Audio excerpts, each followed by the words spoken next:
नमस्कार दोस्तों, मेरा नाम कपिल सिक्का। स्वागत है आपका स्टडी की एजुकेशन प्लेटफॉर्म में। जुडिशरी की सीरीज में हम देखेंगे सुप्रीम कोर्ट ने एनजीटी के फायर क्रैकर्स के एनसीआर बैन को अपहोल्ड किया है। यहाँ पे सुप्रीम कोर्ट ने एक प्ली को डिसमिस कर दिया जिसने एनजीटी के इस बैन को चैलेंज किया था। आपको याद होगा नवंबर 2020 में एनजीटी ने एनसीआर एरिया में कोविड 19 के चलते फायर क्रैकर्स के यूज को बैन कर दिया था। इसी बैन को चैलेंज करने के लिए कुछ लॉयर्स जो हैं वो सुप्रीम कोर्ट गए थे और सुप्रीम कोर्ट ने उस बैन को लिफ्ट करने से मना कर दिया और उस पिटीशन को डिसमिस कर दिया है। यहाँ पे जब जब पूरी पिटीशन फाइल की गई थी तो कोर्ट को ये बात बताई गई कि आईआईटी ने 2016 के एक स्टडी में क्लियर कहा था कि दिल्ली एनसीआर में जो पोल्यूशन है उसमें कहीं भी फायर क्रैकर्स का रोल नहीं है। लेकिन यहाँ पे जस्टिस खानविलकर और जस्टिस खन्ना ने क्लियर बोला कि हम किसी साइंटिफिक स्टडी को यहाँ पे हमें सर्टेन करने की जरूरत नहीं है, हमें पता है फायर क्रैकर्स के क्या साइड इफेक्ट्स हैं।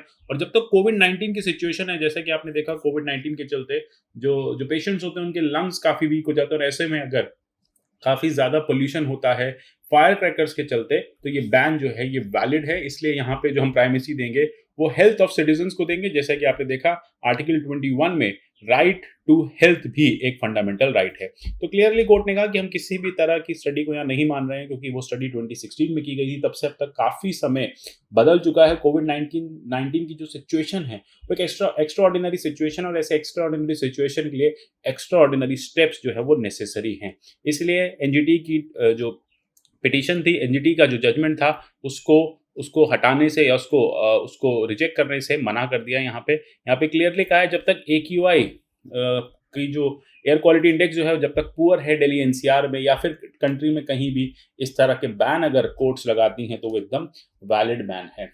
तो इस वीडियो में हम जानेंगे कि एग्जैक्टली क्या हुआ था 2020 के एनजीटी ऑर्डर में और अभी सुप्रीम कोर्ट ने किस ग्राउंड्स पे यहाँ पे इस पिटीशन को डिसमिस किया है। राजस्थान जुडिशरी की अगर आप प्रिपरेशन कर रहे हैं तो इसके कोर्सेज हमारे पास अवेलेबल हैं। कोर्सेज राजस्थान प्रीलिम्स मेंस दोनों को ध्यान में रखते हुए थॉरली डिजाइन किए गए हैं। नीचे डिस्क्रिप्शन बॉक्स में लिंक दिया हुआ है, यहाँ से आप परचेज कर सकते हैं। इसके अलावा अगर आप इनमें से किसी भी जुडिशरी एग्जाम की प्रिपरेशन कर रहे हैं तो वो कोर्सेज भी आप हमारी वेबसाइट से परचेज कर सकते हैं। आप स्टडी आईक्यू पे विभिन्न माध्यमों से हमसे जुड़ सकते हैं। मेरे जितने भी वीडियोस आते हैं उन सबकी पीडीएफ मैं टेलीग्राम चैनल @कपिल लाइव से डाउनलोड कर सकते हैं। आप मुझे @कपिल सिक्का ट्विटर हैंडल पे भी फॉलो कर सकते हैं। तो देखो सबसे बड़ी बात यहाँ पे हमें देखनी है कि एनजीटी के इस बैन को कोर्ट ने कहा कि कोई फर्दर क्लैरिफिकेशन की जरूरत नहीं है, कोई फर्दर डेलिब्रेशन की जरूरत नहीं है।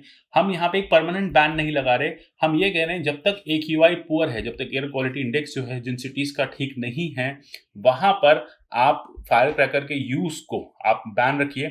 यहाँ पे आप सेल और यूज को अकॉर्डिंग टू द जो भी ऑर्डर्स हैं लोकल अथॉरिटी के उसी के अकॉर्डिंग आप इसको यूज करिए।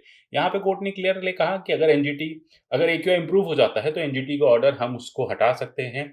एनजीटी ने यहाँ पे मैन्युफैक्चरिंग पे बिल्कुल बैन नहीं लगाया। एनजीटी का जो बैन है वो सिर्फ और सिर्फ वैलिड है इस पूरे के पूरे यूज को लेके, ठीक है। तो अगर आप मैन्युफैक्चरिंग करते हैं दिल्ली एनसीआर में फायर क्रैकर्स की और उन फायर क्रैकर्स को दिल्ली एनसीआर के बाहर ले जाके बेचना चाहते हैं तो हमें उसमें कोई दिक्कत नहीं है। तो आप प्रोडक्शन करिए, मैन्युफैक्चरिंग करिए। अगर आप उनको दिल्ली के बाहर बेचते हैं हमें कोई दिक्कत नहीं है। अगर लोकल अथॉरिटीज आपको एयर क्वालिटी इंडेक्स को ध्यान में रखते हुए परमिट करती हैं फायर क्रैकर्स को तो आप उसको यूज कर सकते हैं। हम इस मैटर में इंटरवीन नहीं करेंगे। और सबसे बड़ी बात है ये जो पूरा जजमेंट है एनजीटी का ये सिर्फ वहीं पे वैलिड है जहां पे एयर क्वालिटी इंडेक्स जो है वो पुअर है। पैन इंडिया बेसिस पे आप देखें जहां जहां पे ठीक है वहां आप यूज कर सकते हैं। बैन तभी तक रहेगा जब तक एयर कैटेगरी खराब है और बैन जैसे ही एयर कैटेगरी ठीक होगी, कोविड 19 की सिचुएशन ठीक हो जाएगी, ये बैन हटा दिया जाएगा। तो इसमें इस बैन में कोई भी फंडामेंटल राइट का इन्फ्रिंजमेंट नहीं है, कोई भी रिलीजियस इशू का इन्फ्रिंजमेंट नहीं है। अगर आप कहें कि आपका ये फेस्टिवल सेलिब्रेट नहीं हो पा रहा तो ऐसा कुछ नहीं है। हमारा यहाँ पे जो मेन कंसर्न है वो कोविड 19 की सिचुएशन है। तो देखते हैं 2020 में एग्जैक्टली हुआ क्या था। 2020 में एनजीटी ने क्लैम्प डाउन कर दिया था फायर क्रैकर्स को दिल्ली एनसीआर में, क्योंकि दिल्ली एनसीआर में एक्यूआई जो है वो काफी खराब हो गया था, बहुत पुअर एयर क्वालिटी इंडेक्स हो गया था। 500 550 प्लस एक्यूआई चला गया था।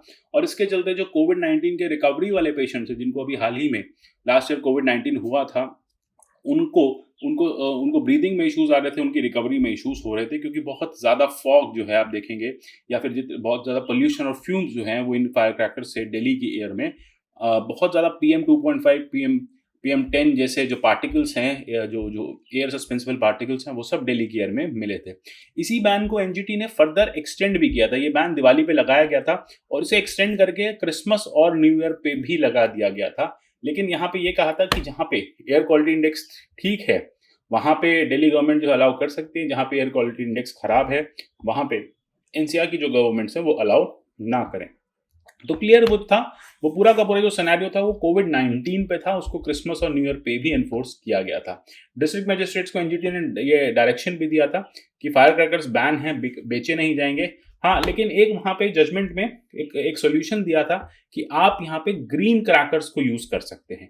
ग्रीन क्रैकर्स वो क्रैकर्स हैं जो कम पोल्यूशन करते हैं, कम नॉइज करते हैं, तो उस तरह के क्रैकर्स अगर मिलते हैं तो उनको आप यूज कर सकते हैं, लेकिन प्रोवाइडेड वो सर्टिफाइड हो पोल्यूशन को लेके।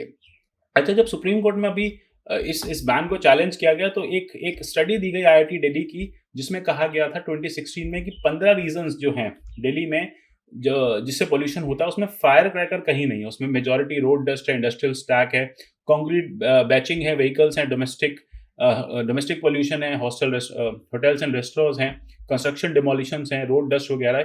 ये सारी चीजें यहाँ पे दी गई थी कि ये ही दिल्ली में पोल्यूशन कॉज करते हैं, और जो फायर क्रैकर की बर्निंग है वो पोल्यूशन कॉज नहीं करते। और इसी को लेके सुप्रीम कोर्ट ने कहा कि देखो, एक्स्ट्राऑर्डिनरी सिचुएशन है, इसलिए एक्स्ट्राऑर्डिनरी सर्कमस्टांसेस की यहाँ पे जरूरत है। ये बैन कोई परमानेंट नहीं है, ये बैन कोई कॉन्स्टिट्यूशनल नहीं है, ये कोई ब्लैंकेट बैन नहीं है। ये सिर्फ इतना ही है कि जब तक कोविड-19 की सिचुएशन बनी रहेगी तब तक ये बैन रहेगा।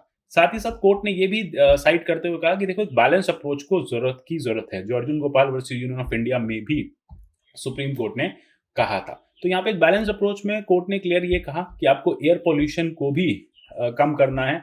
साथ ही साथ आपको ये भी देखना है कि इनके सेल जो है फायर क्रैकर्स के ना रुके, किसी का राइट टू कॉमर्स ना रुके। अगर आप फायर क्रैकर्स को मैन्युफैक्चर करना चाहते हैं आप करिए, आप फायर क्रैकर्स को एक्सपोर्ट करना चाहते हैं आप करिए, आप कंट्री में किसी कंट्री के किसी और एरिया में सेल करना चाहते हैं आप करिए। लेकिन अगर आप दिल्ली एनसीआर की बात कर रहे हैं तो यहाँ पे बैन रहेगा। हम कोई कंप्लीट बैन नहीं लगा रहे, हमारा सिर्फ यही यहाँ पे मानना है कि एमिशन जो है वो रिड्यूस होना चाहिए, कम से कम पोल्यूशन होना चाहिए। इसलिए ग्रीन क्रैकर्स, जैसा कि मैंने बताया, वहां पे सजेस्ट भी किया गया कि ग्रीन क्रैकर्स को यूज करिए। परमिसिबल नॉइज एमिशंस होने चाहिए, परमिसिबल स्टैंडर्ड्स में अगर ग्रीन क्रैकर्स बन रहे हैं तो उनका मैन्युफैक्चरिंग हो और उनकी सेलिंग पर रोक नहीं लगाई जाए। साथ ही साथ एनजीटी ने ऑनलाइन सेल को भी बैन कर दिया था, कहा था सिर्फ लाइसेंस ट्रेडर्स के थ्रू ही बेचे जाने चाहिए। तो सिमिलरली यहाँ पे सुप्रीम कोर्ट ने भी वही स्टैंड को लिया और कहा है कि बिल्कुल सेम मॉडरेट स्टैंड यहाँ पे जरूरी था। और एनजीटी का जो मॉडरेट स्टैंड है, जिसमें मैन्युफैक्चरिंग अलाउ कर दी, सेल दिल्ली के बाहर अलाउ है, लेकिन दिल्ली एनसीआर में इसका यूज जो है वो अलाउ नहीं है। तो ये एक मॉडरेट डिसीजन है जिसमें लोगों के कमर्शियल राइट्स को भी ध्यान में रखा गया है, लेकिन साथ साथ राइट टू हेल्थ को भी प्राइमेसी दी गई है। रेस्ट्रिक्टेड टाइम्स में कोविड है, आप देखेंगे कोविड का टाइम है, रीजनेबल टाइम है ऐसी चीजों को बैन करने का। ये कोई टोटल बैन नहीं है, ये सिर्फ एक एक टेम्परेरी बैन है। इसलिए यहाँ पे कोर्ट ने ये भी कहा लॉयर से कि आप जजमेंट को मिसरीड मत करिए, आप जजमेंट की एसेंशियलिटी में जाइए। एसेंशियलिटी यही कहती है जब सिचुएशन नॉर्मलाइज हो जाएगी, कोविड चला जाएगा, तो फिर हम ये बैन वापस से लिफ्ट कर देंगे। तो किसी भी तरह का मिसरीडिंग नहीं होना चाहिए। आप अपने दिमाग से नोशन को हटा दीजिए कि हमने प्रोडक्शन को बैन कर दिया है, हमने लोगों के रिलीजियस राइट्स को ले लिया है, फेस्टिवल के राइट्स को ले लिया। हमने कोई भी ऐसा राइट नहीं लिया है। हम सिर्फ और सिर्फ यहाँ पे पुअर एयर क्वालिटी को ध्यान में रखते हुए इस बैन को लागू कर रहे हैं। हाँ, अगर एयर क्वालिटी इंडेक्स अभी ठीक हो जाएगा तो फिर आप इन फायर क्रैकर्स को यूज कर सकते हैं। तो आशा करता हूँ टॉपिक आपको समझ में आया होगा। सुप्रीम कोर्ट की रूलिंग बहुत क्लियर थी, इसमें किसी भी पर्टिकुलर रिलीजन को लेके कोर्ट ने यहाँ पे बात नहीं की। कोर्ट ने सिर्फ बात की कोविड-19 के पेशेंट्स के रिकवरी को लेके और एयर क्वालिटी इंडेक्स के खराब होती सिचुएशन को लेके। इस तरह के और टॉपिक्स में लाता रहूंगा। यूपीएससी आईएएस प्री-कम मेंस के स्मार्ट कोर्सेज अवेलेबल हैं फ्लैट 50% डिस्काउंट के साथ। studyIQ.com में हमारी ऐप से आप परचेस कर सकते हैं। मिलते हैं अगले ऐसे की सेशन में, तब तक के लिए good bye, take care and God bless you all.